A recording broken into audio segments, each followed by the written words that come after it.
Because housing affordability is everywhere around the news, and you see it everywhere around the country, I thought today we'd spend just a few minutes going over what the average graduate from college can afford to rent. Not buy, just rent.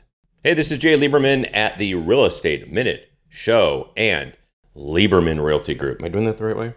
So the site career.io did a study of the most affordable and least affordable places to rent. And I'm going to show you where those are right now. So the most affordable, as you can see, the top 1 through 5 we're just going to focus on.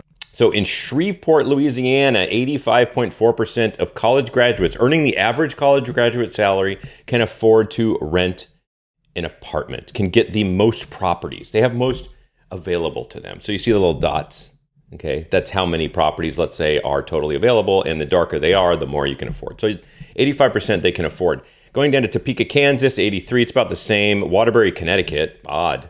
Toledo, Ohio, and Akron, Ohio. So that's the top 5. I don't know if you see any that are on your side of the map on where you live, but you could see that these are kind of Midwestern states. There's a couple up north, Southern and Midwestern states. Now, the average graduate salary can afford the fewest properties. Well, Irvine, California, my alma mater, UC Irvine. Love Irvine. Used to rent there a lot. I used to rent an apartment, a house with 6 people on Balboa Island. Gorgeous house. It must be worth $5-6 million now. They leased it to 6 kids. And I had my own room there for $350 a month. So 0% of the average graduates can afford to live in Irvine, Santa Fe, New Mexico, Paterson, New Jersey, Elizabeth, New Jersey, Cambridge, Massachusetts, and so on. If you go down, you look, California's kind of nailed some of the categories here, like Santa Ana, California, Anaheim, California, Paradise, Nevada, interesting. Yonkers, New York, which is a huge resurgence out there. Used to know a guy from Yonkers, seriously. Chula Vista, California, people are moving out, and they're moving that's towards the Bay Area, if I'm right. Miami, Florida, you would think, Boston, Mass, New York, San Diego. This isn't political, but if you notice the difference on where's more affordable, where's less affordable, usually that are deeper, denser urban areas like these are least affordable. Obviously, things that are not as deep and dense are more affordable.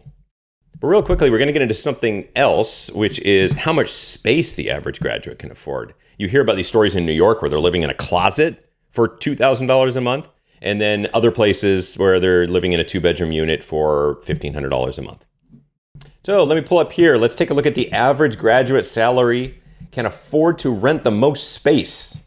And we're just going to look at the top 5. So you can afford to lease the most space, a 1,500 square foot apartment in Frisco, Texas.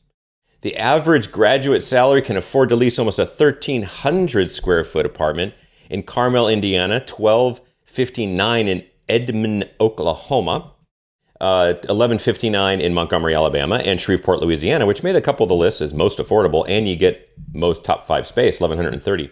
So not bad. You may notice that my Raleigh, North Carolina, where I live, is number 17 on the top 20 list of 1,025 square feet. Very, very cool to be on the map. Now let's look at the average graduate salary that they can afford the least space. So this is you're graduating from college, and these are the areas where you can afford the least space. Honolulu, Hawaii. You get an apartment in Honolulu for 395 square feet. Let me put that into context for you. That's about a 20 by 20 room. 20 feet by 20 feet. That's what you can afford in Honolulu, Hawaii. 447 square feet. Now we're getting huge. In San Diego, LA is about the same, almost 500 square feet. Long Beach is 508 square feet. Boston, Mass is 514, and so on. California, Eugene, Oregon, where my daughter went to school, UO. Oakland, California, San Jose, California, Seattle, Orlando, Tucson. So you get an idea. Again, a lot more urban, a lot more tied together, except for the few outliers are going to be more expensive. And you get the lease space. Things to keep in mind, because there's a lot more renters now because housing affordability to buy is so difficult, especially with the high interest rates and the prices are skyrocketing and the underwriting standards, et cetera. Difficult. And so a lot of people are renting. In California, I think we're tipped over 50% of the state rents. And these are the challenges that the average graduate from college is having. So the tip for today is graduate with something that has a salary. think about the bigger picture of where and what. And I know this is a tough time, and maybe it'll be more affordable a little bit later, but this is going to be here for a while. And if you're a college graduate, just try to heed that from me if you could. Have a good week. We'll see you next week on the show. Thanks for a couple minutes of your time today.